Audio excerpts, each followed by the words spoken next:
जय हिंद दोस्तों, आप सभी का अपना यूट्यूब चैनल गौतम जी के जीएस एकेडमी में स्वागत है। दोस्तों हम लोग आज सुपर संडे को लेके आए हैं दरोगा टेस्ट, जो कि आज टेस्ट नंबर 1 हम लोग देखने वाले हैं दोस्तों, ऑब्जेक्टिव के रूप में। और यह पॉलिटी से क्वेश्चन रहेगा।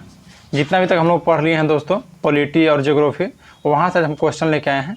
अगर आप लोग को वीडियो अच्छा लगेगा तो लाइक जरूर कीजिएगा। और आप हमारे यूट्यूब चैनल पर दोस्तों पहली बार आए हैं तो चैनल को सब्सक्राइब जरूर कीजिए और बेल आइकन को प्रेस कर लीजिए, ताकि कोई भी नोटिफिकेशन हो सबसे पहले आपके पास पहुंच जाए।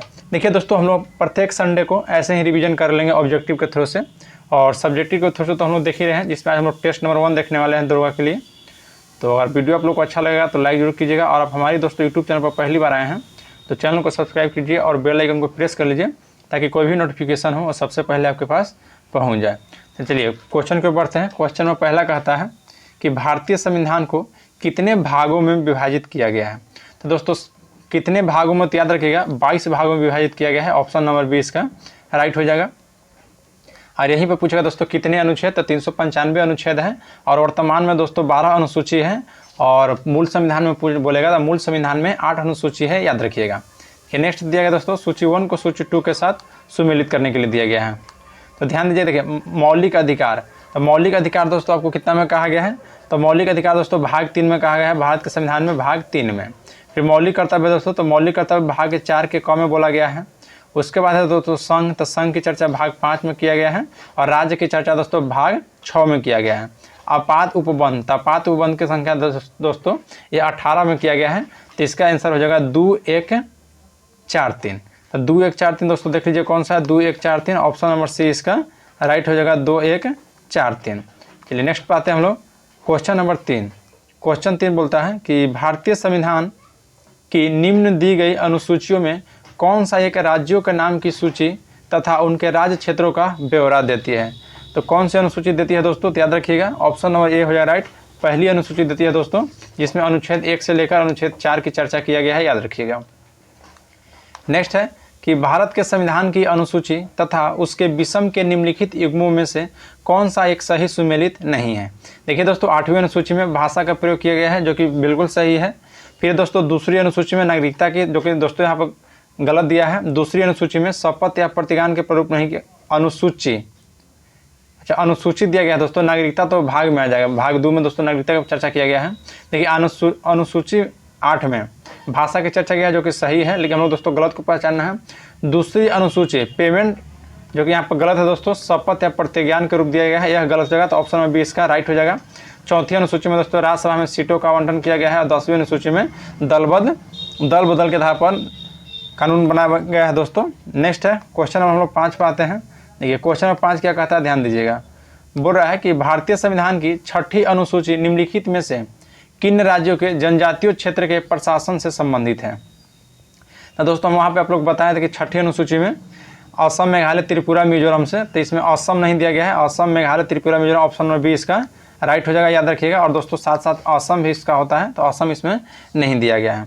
नेक्स्ट क्वेश्चन है, संविधान के निम्नांकित में से किस प्रावधान के अंतर्गत भारतीय संसद का नया राज्य बनाने का अधिकार है। तो यह दोस्तों अनुच्छेद 2 के तहत नया राज्य बनाने का अधिकार है, याद रखिएगा। तो इसको हम लोग देख लेते हैं ऑप्शन कौन सा दिया हुआ है।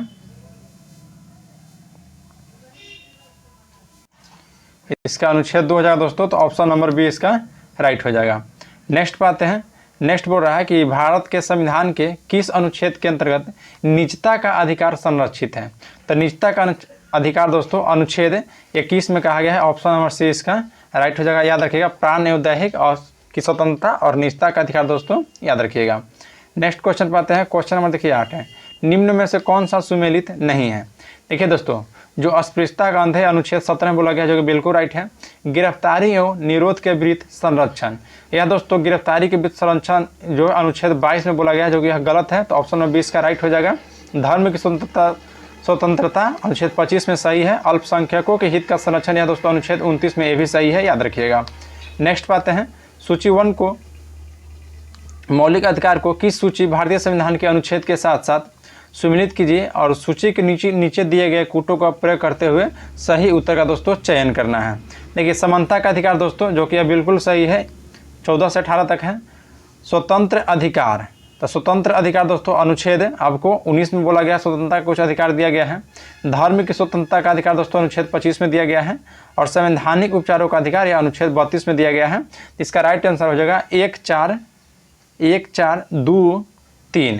तो 1 4 2 3 देख लेते हैं दोस्तों किस ऑप्शन में दिया गया है, 1 4 2 3। तो 1 4 2 3 दोस्तों देख लीजिए ऑप्शन नंबर सी में होगा, तो ऑप्शन नंबर इसका राइट है।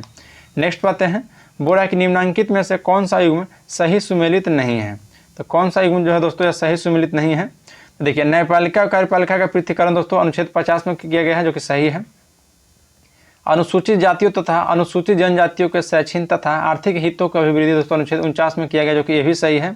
सहकारी सोसाइटी का संवर्धन यह दोस्तों 43 में नहीं किया गया है, जो कि गलत है। तो ऑप्शन नंबर सी इसका राइट हो जाएगा। और ग्राम पंचायतों का गठन अनुच्छेद 40 में किया गया है, याद रखिएगा। चलिए नेक्स्ट बात है, क्वेश्चन नंबर 11 बोल रहा है कि निम्नलिखित में से कौन सा युग्म सही सुमेलित नहीं है।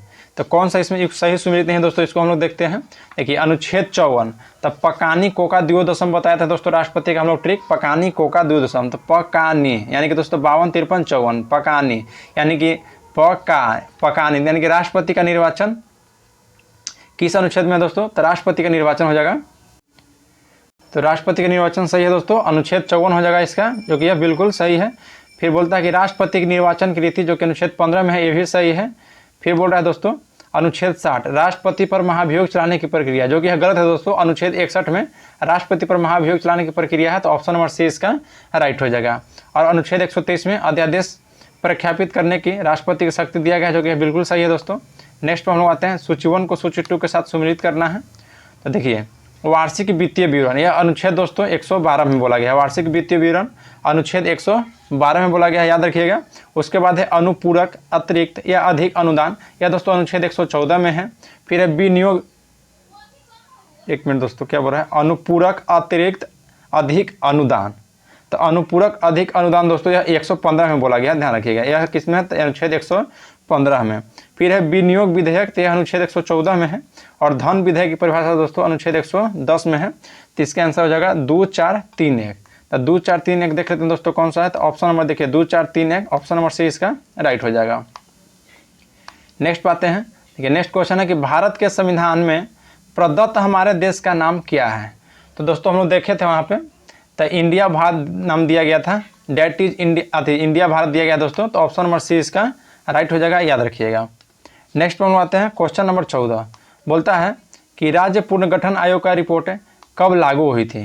तो देखिए दोस्तों राज्य पुनर्गठन आयोग का रिपोर्ट कब लागू हुआ था, तो यह दोस्तों 1 नवंबर 1956 को लागू हुआ था। लेकिन राज्य पुनर्गठन आयोग आता है कब दोस्तों, तो फजल अली के सिफारिश पर आता है 1953 में आता है, याद रखिएगा। लेकिन लागू कब होता है, तो 1956 में होता है 1 नवंबर को। चलिए नेक्स्ट हम लोग आते हैं क्वेश्चन नंबर 15। देखिए 15 बोल रहा है कि भारतीय संघ के सह राज्य के रूप में प्रथम प्रवेश पाने वाले राज्य था। तो सह राज्य के रूप में दोस्तों याद रखिएगा सिक्किम को सह राज्य के रूप में प्रवेश करने वाला प्रथम राज्य कौन था दोस्तों, तो सिक्किम था। और सिक्किम को 35वां संविधान संशोधन के तहत सह राज्य के दर्जा दिया गया। और 36वां संविधान संशोधन 1975 के तहत दोस्तों पूर्ण राज्य की दर्जा दिया गया है, याद रखिएगा। नेक्स्ट है भारतीय संविधान के निम्न में से अनुच्छेद, कौन सा अनुच्छेद दोस्तों भारत में नागरिकता के विषय में संबंधित है। तो नागरिकता का दोस्तों अनुच्छेद 5 से 11 दिया गया है। और भाग पूछेगा तो भाग 2 में दोस्तों, तो ऑप्शन नंबर सी इसका राइट हो जाएगा। और अनुच्छेद 1 जो है तो 1 से 4 तक दिया गया दोस्तों, इसमें भारत राज्यों का संघ है, इसकी चर्चा किया गया है, याद रखिएगा। चलिए नेक्स्ट बातें हैं, देशीकरण के द्वारा नागरिकता प्राप्त करने का आधार क्या है। तो देशीकरण के द्वारा दोस्तों याद रखिएगा चयन की क्रिया, ऑप्शन नंबर बी इसका राइट हो जाएगा। चलिए नेक्स्ट बातें हैं, क्वेश्चन नंबर देखिए 18 दिया गया है कि नागरिकता अधिनियम 1955 के अंतर्गत निम्नलिखित में से किनके द्वारा कोई व्यक्ति भारत का नागरिक बन सकता है। तो कोई व्यक्ति दोस्तों भारत का नागरिक बन सकता है, याद रखिएगा। तो जन्म के द्वारा भी बन सकता है, उद्भव के भी द्वारा, पंजीकरण के द्वारा और राष्ट्रीयकरण के द्वारा और राज्य क्षेत्र के मिल जाने से भी। तो इसका राइट आंसर होगा 1 2 3 4 5, यानी दोस्तों पाँचों ऑप्शन इसका सही है। तो ऑप्शन नंबर इसका हो जाएगा ए में दिया गया है 1 2 3 4 5, इसका राइट आंसर हो जाएगा ऑप्शन नंबर ए। नेक्स्ट है निम्नलिखित में से कौन सा कथन एक प्रवासी भारतीय, ध्यान रखिएगा, प्रवासी भारतीय नागरिक के बारे में सही नहीं है। तो प्रवासी भारतीय नागरिक के बारे में कौन सा सही है दोस्तों, तो देखिए ऑप्शन नंबर जो सी दिया गया है कि एक OCI यानी कि दोस्तों प्रवासी भारतीय नागरिक के मामले में एनआरआई के बराबर होता है, जो कि यह दोस्तों गलत है। एनआरआई वो हो गया दोस्तों जो विदेश या पढ़ने या किसी के माध्यम से 6 महीने के लिए वो बाहर जाता है, उसके लिए हो गया दोस्तों, मतलब दूसरे देश में जाता है, उसके लिए एनआरआई सब यूज होता है। नेक्स्ट पाते हैं क्वेश्चन नंबर देखिए 20, बोलता है कि संविधान मूल अधिकार के रूप में निम्नलिखित में से किसकी गारंटी नहीं देता है। तो देखिए दोस्तों, संपत्ति का जो अधिकार है इसका गारंटी नहीं देता है। बाकी समानता का अधिकार दोस्तों मूल अधिकार जो कि 1418 दिया गया है। शोषण के विरुद्ध भी मूल अधिकार है दोस्तों। व्यापार और कारोबार करने का भी अधिकार आपको दिया गया है, लेकिन संपत्ति का अधिकार का दोस्तों नहीं दिया गया है। नेक्स्ट है, वर्तमान समय में भारतीय संविधान के अंतर्गत संपत्ति का अधिकार क्या है। तो देखिए दोस्तों, जो संपत्ति का अधिकार है यह एक रूप से वैधानिक यानी कि कानूनी अधिकार हो गया। ऑप्शन नंबर 20 का राइट हो जाएगा। नेक्स्ट पाते हैं क्वेश्चन नंबर 22, बोल रहा है कि भारतीय संविधान के तहत दोस्तों निम्नलिखित में से कौन एक मौलिक अधिकार नहीं है। तो देखिए दोस्तों, कौन सा एक इसमें मौलिक अधिकार नहीं है। समानता का अधिकार है दोस्तों, स्वतंत्रता का अधिकार भी है, नागरिकता का अधिकार दोस्तों मौलिक नहीं है। नागरिकता का अधिकार दोस्तों इसके लिए अलग से प्रयोग किया गया है, अनुच्छेद 5 से लेकर 11 तक याद रखिएगा। लेकिन दोस्तों मौलिक अधिकार की जो चर्चा किया गया है वो अनुच्छेद 12 से लेकर अनुच्छेद 35 तक याद रखिएगा। चलिए नेक्स्ट क्वेश्चन पाते हैं। क्वेश्चन नंबर 23, भारतीय संविधान के निम्नलिखित कौन से अनुच्छेद में उपबंध है कि 14 वर्ष से कम किसी बालक को किसी कारखाने या खान से में काम करने के लिए नियोजित नहीं किया जा सकता है या किसी अन्य परिसंकट में नियोजन में नहीं लाया जाएगा। तो दोस्तों याद रखिएगा, यह जो चर्चा किया गया किस अनुच्छेद में, तो यह दोस्तों अनुच्छेद 24 में किया गया है। ऑप्शन नंबर ए इसका राइट हो जाएगा। चलिए नेक्स्ट पाते हैं। क्वेश्चन नंबर देखिए 24, बोल रहा है कि मूल अधिकार से असंगत या उनका अल्पीकरण करने वाली विधियों को किस अनुच्छेद के अंतर्गत शून्य घोषित किया जाता है। तो यह दोस्तों अनुच्छेद 13 के तहत याद रखिएगा। ऑप्शन नंबर 24 का 20 का राइट हो जाएगा। नेक्स्ट पाते हैं क्वेश्चन नंबर 25, बोल रहा है कि भारतीय संविधान मान्यता देती है। तो दोस्तों जो भारतीय संविधान है यह धार्मिक और भाषाई अल्पसंख्यकों को मान्यता देती है। ऑप्शन नंबर सी इसका राइट हो जाएगा दोस्तों, याद रखिएगा ऑप्शन नंबर सी इसका राइट है। चलिए नेक्स्ट पाते हैं। क्वेश्चन नंबर दोस्तों देखिए 26, बोल रहा है कि निम्नलिखित में से कौन सी रीट नहीं है। तो कौन सी रीट नहीं है दोस्तों, देखिए सुप्रीम कोर्ट के द्वारा दोस्तों 5 प्रकार की रीट जारी किया जाता है और यह अनुच्छेद 32 के तहत ध्यान रखिएगा। दोस्तों थोड़ा सा यहाँ पर राइटिंग को आप लोग मैनेज कीजिएगा, क्योंकि दोस्तों अभी कलम से नहीं हम लिख रहे हैं, ये आपको हाथ से ही लिखते हैं, तो इसको थोड़ा सा आप लोग मैनेज कीजिएगा। तो बोल दोस्तों कौन सा रीट नहीं है। तो देखिए दोस्तों, जो परमादेश है यह रीट है आपको, बंदी प्रत्यक्षकरण ये भी रीट है दोस्तों, उत्प्रेषण ये भी रीट है, और पृथक्करणीयता यह रीट नहीं है दोस्तों। तो ऑप्शन नंबर डी इसका राइट हो जाएगा, याद रखिएगा ऑप्शन नंबर डी इसका राइट हो जाएगा। बाकी दोस्तों इसमें इंग्लिश शब्द भी याद रखिएगा, क्योंकि इंग्लिश शब्द भी कहीं कहीं मिल जाता है एग्जाम में। परमादेश को दोस्तों मैंडेमस कहते हैं, बंदी प्रत्यक्षकरण को हैबियस कार्पस कहते हैं, और उत्प्रेषण को सर्सियोरी कहते हैं, याद रखिएगा। नेक्स्ट पाते हैं, मूल अधिकारों को प्रवर्तित करने के लिए रीट जारी कर सकता है। तो रीट कौन जारी करता है दोस्तों, याद रखिएगा मूल अधिकारों के लिए। तो यहाँ पर ऑप्शन दिया है दोस्तों, जिला न्यायालय, राष्ट्रपति, केवल उच्चतम न्यायालय नहीं दोस्तों, हाई कोर्ट और सुप्रीम कोर्ट दोनों करता है, ध्यान रखना है। हाई कोर्ट दोस्तों अनुच्छेद 226 के तहत, और सुप्रीम कोर्ट की बात की जाए तो ये अनुच्छेद 32 के तहत करता है रीट जारी दोस्तों। तो इसका ऑप्शन नंबर डी हो जाएगा, जो कि यहाँ तीनों ऑप्शन में नहीं दिया गया है। देखिए दोस्तों ऑप्शन नंबर डी में दिया गया है उच्चतम और उच्च न्यायालय, यानी कि दोस्तों सुप्रीम कोर्ट और हाई कोर्ट दोनों। नेक्स्ट है, निम्नलिखित कथनों पर विचार कीजिए। पहला कथन दिया गया है कि संविधान के अनुच्छेद 32 को डॉक्टर भीमराव अंबेडकर ने इसकी आत्मा कहा है, जो कि बिल्कुल राइट है दोस्तों। फिर है, अनुच्छेद 32 में मौलिक अधिकार के अतिक्रमण के विरुद्ध प्रभावी उपचार का प्रावधान करता है, ये भी बात सही है दोस्तों। तो इसका ऑप्शन नंबर आपका हो जाएगा ए और आर दोनों सही है। ए का सही स्पष्टीकरण आर है दोस्तों, तो ऑप्शन नंबर ए इसका राइट हो जाएगा। चलिए नेक्स्ट पे आते हैं हम लोग। देखिए नेक्स्ट क्या कहता है, ध्यान दीजिएगा। क्वेश्चन नंबर दोस्तों 29।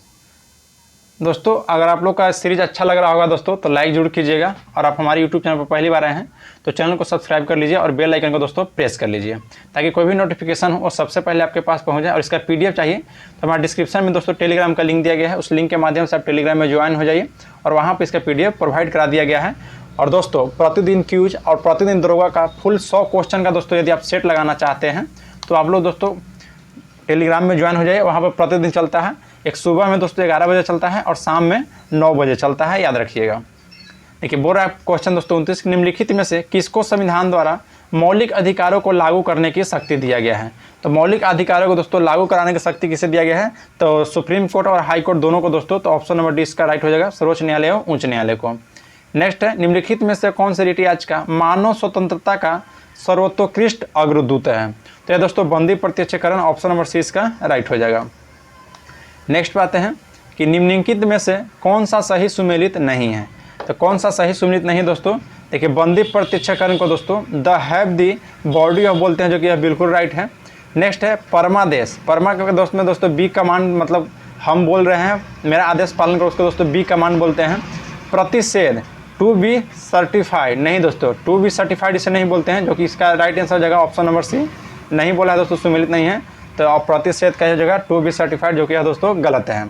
अधिकार परीक्षा का दोस्तों बाई व्हाइट ऑथोरिटी, जो कि यह दोस्तों बिल्कुल सही है। नेक्स्ट पे आते हैं, इसे प्रोहिबिटेशन बोलते हैं दोस्तों, प्रतिषेध को याद रखिएगा। 32 बोला कि राज्य के नीति निर्देशक सिद्धांत को भारतीय संविधान में शामिल किए जाने का उद्देश्य क्या था दोस्तों? देखिए, इस राज्य के नीति निर्देशक तत्व दोस्तों, जिसको अनुच्छेद 36 से 51 में भाग 4 में इसकी चर्चा किया गया है, और इसको संविधान में शामिल करने का सीधा सा उद्देश्य था दोस्तों कि सामाजिक और आर्थिक प्रजातंत्र को स्थापित करने के लिए, जो कि ऑप्शन नंबर डी में दिया गया है। तो इसका राइट आंसर हो जाएगा दोस्तों ऑप्शन नंबर डी। नेक्स्ट में है दोस्तों क्वेश्चन नंबर 33, बोलता है कि भारतीय संविधान के कितने अनुच्छेदों में राज्य के नीति निर्देशक तत्वों का उल्लेख किया गया, जो कभी हम बताया दोस्तों 36 से 51, ऑप्शन नंबर ए इसका राइट हो जाएगा।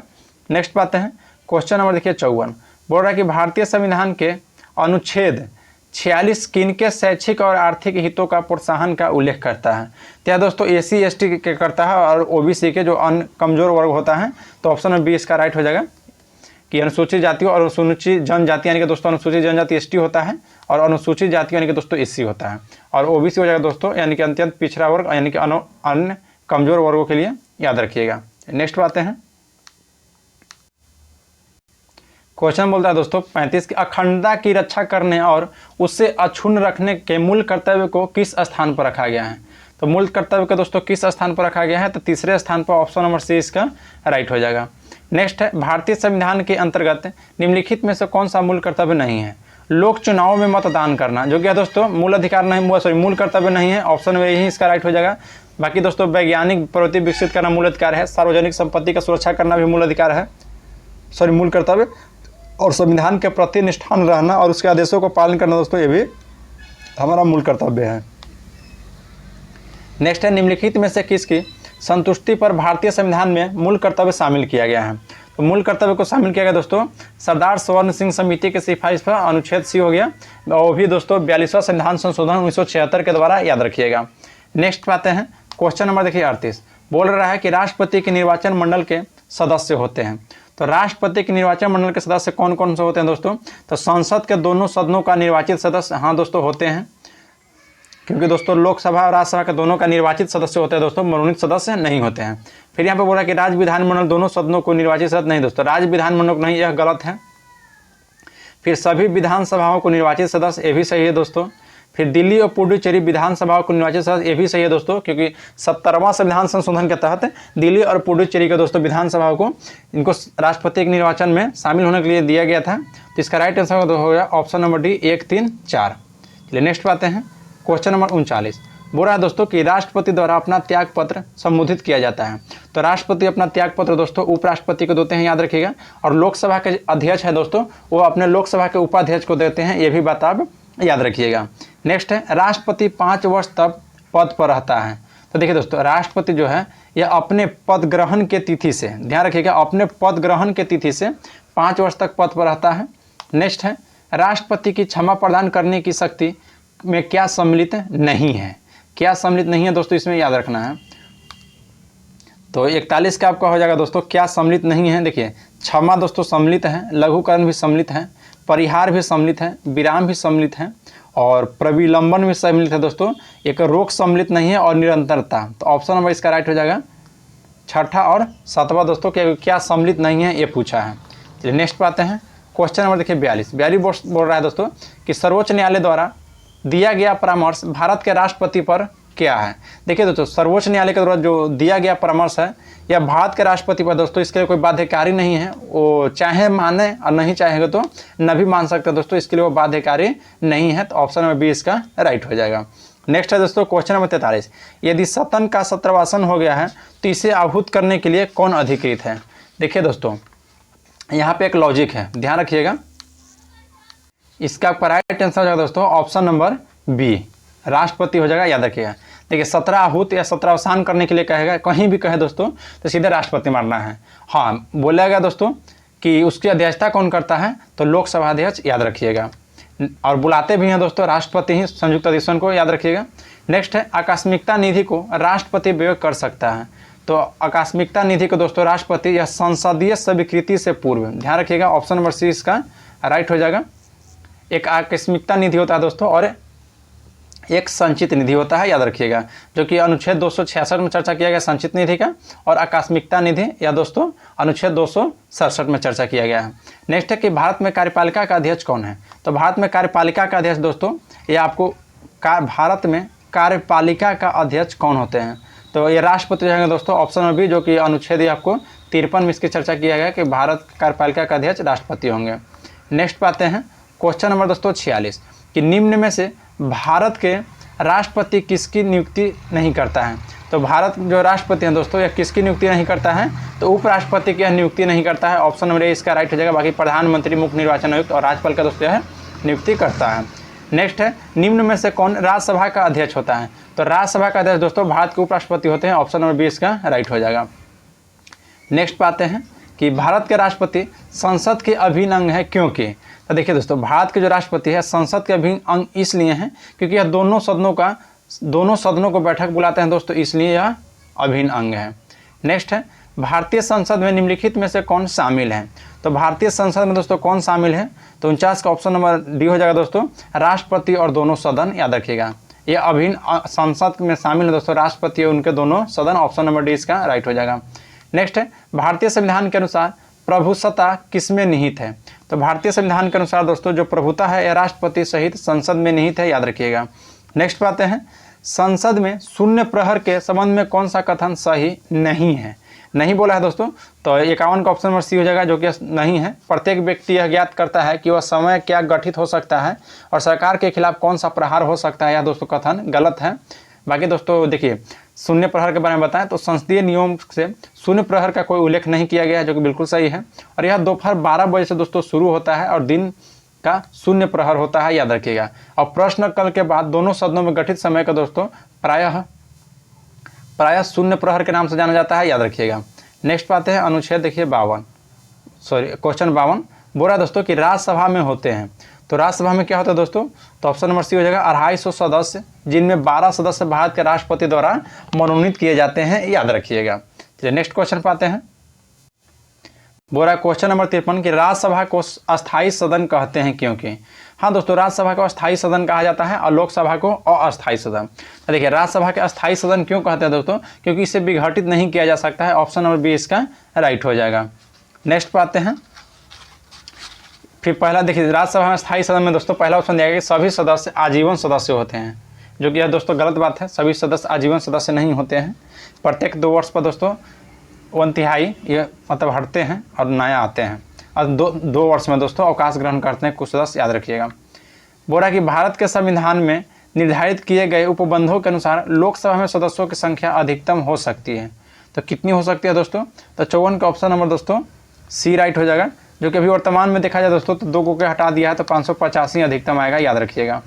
चलिए नेक्स्ट पाते हैं क्वेश्चन नंबर 55 किस राज्य का लोकसभा व राज्यसभा में प्रतिनिधित्व सबसे अधिक है, तो किस राज्य के लोकसभा और राज्यसभा में प्रतिनिधित्व सबसे अधिक है दोस्तों, तो उत्तर प्रदेश में। नेक्स्ट है भारत के संविधान के अनुच्छेद 82 के अनुसार लोकसभा के सीटों का राज्य के मध्य आवंटन जनगणना के किस आधार पर किया गया है, तो अनुच्छेद ऑप्शन नंबर दोस्तों इसका बी राइट हो जाएगा 1971 के, याद रखिएगा। परिसीमन आयोग के बारे में दोस्तों यह 1971 की जनगणना के आधार पर भी किया गया है और यह अनुच्छेद 82 के तहत बोला गया है। नेक्स्ट है अनुच्छेद क्वेश्चन 57 लोकसभा का कार्यकाल, तो लोकसभा का कार्यकाल दोस्तों यह आपातकाल की घोषणा के दौरान एक बार में 1 वर्ष तक बढ़ाया जा सकता है, जो कि यह सही है, याद रखिएगा। फिर लोकसभा का विघटन कौन करता है दोस्तों, तो लोकसभा का विघटन अभी बताएं राष्ट्रपति करते हैं, ऑप्शन नंबर सी इसका राइट हो जाएगा दोस्तों, लोकसभा का विघटन राष्ट्रपति करते हैं। नेक्स्ट है लोकसभा की बैठक को समाप्त की जा सकती है, देखिए दोस्तों लोकसभा की बैठक को जो समाप्त किया जा सकता है इसे दोस्तों स्थगन के द्वारा भी किया जा सकता है और सत्रावसान के भी द्वारा और विघटन के द्वारा। तो ऑप्शन नंबर डी इसका राइट हो जाएगा, उपयुक्त सभी के द्वारा। नेक्स्ट है, निम्नलिखित में से कौन राज्यसभा का सदस्य होते हुए भी लोकसभा की कार्यवाही में भाग ले सकता है? तो कौन है दोस्तों? तो आपको 60 का ऑप्शन नंबर देखिए जो सी में दिया गया है कि मंत्री जो राज्यसभा का सदस्य हो, यह बिल्कुल राइट है दोस्तों, ऑप्शन नंबर सी इसका राइट हो जाएगा। नेक्स्ट पे आते हैं क्वेश्चन नंबर 61। देखिए क्वेश्चन नंबर 61 बोलता है कि भारतीय संसद के दोनों सदनों का संयुक्त बैठक किस संबंध में होती है? तो साधारण विधेयक में दोस्तों ऑप्शन नंबर सी इसका राइट हो जाएगा। कौन बुलाता है? तो राष्ट्रपति बुलाता है, लेकिन अध्यक्षता दोस्तों लोकसभा अध्यक्ष करते हैं। लोक लेखा समिति अपनी रिपोर्ट प्रस्तुत करती है, तो लोक लेखा रिपोर्ट जो है दोस्तों यह लोकसभा के स्पीकर को प्रस्तुत करते हैं, याद रखिएगा। नेक्स्ट पे आते हैं, क्वेश्चन बोला गया कि निम्न में से कौन अपने पद को शपथ नहीं लेता है? तो कौन जो है दोस्तों यह अपने पद को शपथ नहीं लेता है? तो ऑप्शन नंबर 63 का राइट आंसर हो जाएगा दोस्तों, लोकसभा अध्यक्ष यानी कि स्पीकर दोस्तों यह पद की शपथ नहीं लेते हैं। फिर है, राज्यपाल को पद व गोपनीयता को शपथ कौन दिलाता है? तो राज्यपाल को दोस्तों किनके द्वारा दिया जाता है? तो यह उच्च न्यायालय के मुख्य न्यायाधीश के द्वारा, ऑप्शन नंबर सी इसका राइट हो जाएगा। और राष्ट्रपति के दोस्तों तो सर्वोच्च न्यायालय के मुख्य न्यायाधीश के द्वारा। नेक्स्ट पाते हैं क्वेश्चन नंबर देखिए 65। निम्नांकित में से कौन राज्य सरकार का कानूनी सलाहकार है? तो राज्य सरकार का दोस्तों कानूनी सलाहकार होता है महाधिवक्ता और केंद्र सरकार का दोस्तों महान्यायवादी होता है, याद रखिएगा। नेक्स्ट है, निम्नलिखित में से किस राज्यों में विधानमंडल का भाग नहीं माना जाता है? तो किन राज्यों में दोस्तों किस राज्यों में विधानमंडल का भाग नहीं माना जाता है दोस्तों? तो मुख्यमंत्री को, याद रखिएगा। नेक्स्ट पाते हैं क्वेश्चन नंबर 67। बोला कि संविधान का कौन सा अनुच्छेद मुख्यमंत्री के दायित्वों को परिभाषित करता है? तो मुख्यमंत्री के दायित्वों को परिभाषित दोस्तों अनुच्छेद 167 करता है, याद रखिएगा। नेक्स्ट है, मंत्रिपरिषद का सदस्य बिना राज्य विधानसभा का सदस्य बने कितने समय तक अपने पद पर रह सकता है? तो 6 माह तक, ऑप्शन नंबर बी हो जाएगा। नेक्स्ट पाते हैं, जब आपात की उद्घोषणा प्रवर्तन में है तब लोकसभा की अवधि कितनी अवधि तक आगे नहीं बढ़ाई जा सकती है? तो 69 का आपका राइट आंसर है दोस्तों, ऑप्शन नंबर सी, एक बार में 1 वर्ष। नेक्स्ट है, भारतीय संविधान के अंतर्गत कितने प्रकार का आपातकाल होता है दोस्तों? तो यह 3 प्रकार का आपातकाल होता है, राष्ट्रीय आपातकाल, वित्तीय आपातकाल और राष्ट्रपति शासन, याद रखिएगा। नेक्स्ट पाते हैं क्वेश्चन नंबर 71। देखिए दोस्तों क्वेश्चन नंबर 71 क्या कहता है, ध्यान दीजिएगा। निम्नलिखित में से किस परिस्थिति में भारत के संविधान के अनुच्छेद 352 के अधीन भारत के राष्ट्रपति द्वारा आपात की उद्घोषणा नहीं की जा सकती है? तो सशस्त्र विद्रोह के दोस्तों इसको भी हटा दिया गया है, इसको हटा के आंतरिक अशांति ला दिया गया है, याद रखिएगा। नेक्स्ट है, भारत की संघीय न्यायालय निम्नलिखित में से किस वर्ष में स्थापित किया गया है? तो 72 का राइट आंसर हो जाएगा दोस्तों, ऑप्शन नंबर बी, 1937 में वर्ष में दोस्तों संघीय न्यायालय के 1937 में स्थापित किया गया है, याद रखिए। देखिए दोस्तों क्वेश्चन 71 पर डाउट है, बोल रहा है क्वेश्चन नंबर 71 कि निम्नलिखित में से किस परिस्थिति में भारत के संविधान के अनुच्छेद 352 के अधीन भारत के राष्ट्रपति द्वारा आपात की घोषणा नहीं की जा सकती है? देखिए दोस्तों पहले सशस्त्र विद्रोह था, लेकिन अब दोस्तों आंतरिक अशांति के आधार पर, पहले दोस्तों आंतरिक अशांति था और अभी वर्तमान में सशस्त्र विद्रोह कर दिया गया है, तो आंतरिक अशांति के आधार पर अब नहीं किया जा सकता है, तो ऑप्शन नंबर सी इसका राइट हो जाएगा। नेक्स्ट बात है क्वेश्चन नंबर देखिए 73। क्वेश्चन 73 बोलता है कि भारत में उच्चतम न्यायालय का उद्घाटन किस तिथि को हुआ था? तो भारत में उच्चतम न्यायालय का दोस्तों उद्घाटन, याद रखिएगा, किस तिथि को हुआ था? तो ऑप्शन नंबर बी हो जाएगा, 28 जनवरी 1950 को, 28 जनवरी 1950 को हुआ था। भारत का सर्वोच्च न्यायालय का आधिकारिक भाषा क्या है? तो अंग्रेजी है दोस्तों सर्वोच्च न्यायालय का, याद रखिएगा। नेक्स्ट है, भारत संविधान का संरक्षक कौन है?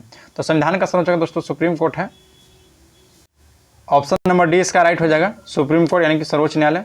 नेक्स्ट है, भारत के उच्चतम न्यायालय का प्रत्येक न्यायाधीश किसके द्वारा नियुक्त किया जाता है? तो यह भारत के राष्ट्रपति के द्वारा दोस्तों किया जाता है, याद रखिएगा। नेक्स्ट आते हैं क्वेश्चन नंबर 77। बोला कि राज्य में उच्च न्यायालय के न्यायाधीशों की नियुक्ति जिसके द्वारा की जाती है वो है, तो वह दोस्तों राष्ट्रपति के द्वारा, याद रखिएगा, न्यायाधीशों की नियुक्ति राष्ट्रपति के द्वारा किया जाता है। नेक्स्ट बातें आते हैं, सूची 1 को सूची 2 के साथ सम्मिलित करना है दोस्तों। एक तरफ कार्य अधिकारी दिया गया है और एक तरफ संस्था का नाम दिया गया है, ध्यान रखिएगा। तो देखिए दोस्तों सरपंच जो है, सरपंच को दोस्तों ग्राम पंचायत से संबंधित है सरपंच। चेयरमैन है दोस्तों यह म्यूनसिपैलिटी से संबंधित है, और जो मेयर है, मेयर दोस्तों यह म्यूनसिपल कॉरपोरेशन से संबंधित है, और काउंसलर जो है दोस्तों यह वार्ड से सबको बोलते हैं काउंसलर, याद रखिएगा। तो इसका ऑप्शन हो जाएगा दोस्तों 2, 3, 1, 5। 2, 3, 1, 5 देख लेते हैं किस ऑप्शन में है, तो ऑप्शन नंबर देखिए इसको सी में है, 2, 3, 1, 5। चलिए नेक्स्ट पाते हैं, एक व्यक्ति पंचायत का, ध्यान रखिएगा, एक व्यक्ति दोस्तों पंचायत का चुनाव लड़ सकता है यदि उसने पूर्ण कर ली हो। तो उसने क्या पूर्ण कर ली हो दोस्तों? तो 21 वर्ष की आयु दोस्तों उसने पूर्ण कर ली हो तो वह पंचायत लड़ सकता है चुनाव। नेक्स्ट पाते हैं क्वेश्चन नंबर देखिए 80। पंचायतों के लिए कराए जाने वाला सभी निर्वाचन को संचालन का अधीक्ष निर्देशन और नियंत्रण निहित होता है। तो यह दोस्तों ऑप्शन नंबर डी हो जाएगा, राज्य निर्वाचन आयोग। नेक्स्ट पे आते हैं, निम्नलिखित में से कौन जिला परिषद का अध्यक्ष हो सकता है। तो जिला परिषद का अध्यक्ष कौन होता है दोस्तों, तो जिला परिषद तो इसके अपने सदस्यों में से निर्वाचित होता है। ऑप्शन नंबर डी इसका राइट हो जाएगा दोस्तों, जिला परिषद का अध्यक्ष इसके अपने सदस्यों में से ही निर्वाचित होते हैं। नेक्स्ट पे आते हैं, क्वेश्चन नंबर 82, पंचायत का 5 वर्ष का कार्यकाल प्रारंभ होता है। तो पंचायत का दोस्तों 5 वर्ष का कार्यकाल प्रारंभ होता है या पंचायत के प्रथम अधिवेशन के लिए नियत तिथि से याद रखिएगा। नेक्स्ट है, पंचायत राज का मुख्य उद्देश्य क्या है। तो ध्यान रखिएगा दोस्तों, पंचायत राज का मुख्य उद्देश्य क्या है। ऑप्शन नंबर डी इसका राइट हो जाएगा कि लोगों को विकासमूलक प्रशासन में भागीदारी योग्य बनाना। नेक्स्ट है, पंचायत राज प्रणाली किस सूची में आता है। तो पंचायत राज प्रणाली दोस्तों राज सूची के अंतर्गत आता है। ऑप्शन नंबर बी इसका राइट हो जाएगा। नेक्स्ट पे आते हैं, अशोक मेहता समिति ने पंचायती राज के लिए किस प्रतिमान की संतुष्टि की है। तो अशोक मेहता दोस्तों द्विस्तरीय याद रखिएगा, अब बलवंत राय मेहता त्रिस्तरीय। तो ऑप्शन नंबर 85 का बी इसका राइट हो जाएगा। नेक्स्ट पे आते हैं, पंचायत राज का मुख्य उद्देश्य क्या है। तो ध्यान रखिएगा दोस्तों, पंचायत राज का मुख्य उद्देश्य है कि लोगों को विकास सुलभ प्रशासन में भागीदारी योग्य बनाना। ऑप्शन नंबर डी इसका राइट हो जाएगा। नेक्स्ट पे आते हैं, पंचायत राज व्यवस्था में निम्न में से कौन सी समिति संबंध नहीं है। तो 87 का दोस्तों ऑप्शन नंबर सी हो जाएगा, संथानम समिति दोस्तों यह संबंध नहीं है। देखिए, अशोक मेहता समिति, जी.के. राव समिति और बी.आर. मेहता ये तीनों पंचायत से संबंधित है। और संथानम समिति दोस्तों सीबीसी यानी कि सेंट्रल विजिलेंस कमीशन से संबंधित है दोस्तों, केंद्रीय सतर्कता आयुक्त से। नेक्स्ट है, अशोक मेहता समिति का गठन किस सरकार द्वारा किया गया था। तो देखिए दोस्तों, अशोक मेहता यानी कि जो द्विस्तरीय दिए थे या किस सरकार के द्वारा किया गया था। तो ऑप्शन नंबर बी हो जाएगा दोस्तों, मोरारजी सरकार थे उसमें, मोरारजी देसाई। नेक्स्ट क्वेश्चन पे आते हैं, क्वेश्चन नंबर 89, भारत के संविधान में निम्नलिखित में से किस निकाय बॉडी के लिए प्रत्येक राज्य में नगरपालिका का गठन करने का प्रावधान नहीं है। क्वेश्चन पूरा पढ़ना है दोस्तों, क्योंकि एग्जाम में लास्ट में नहीं रहता है, हम लोग है पढ़ के निकल जाते हैं।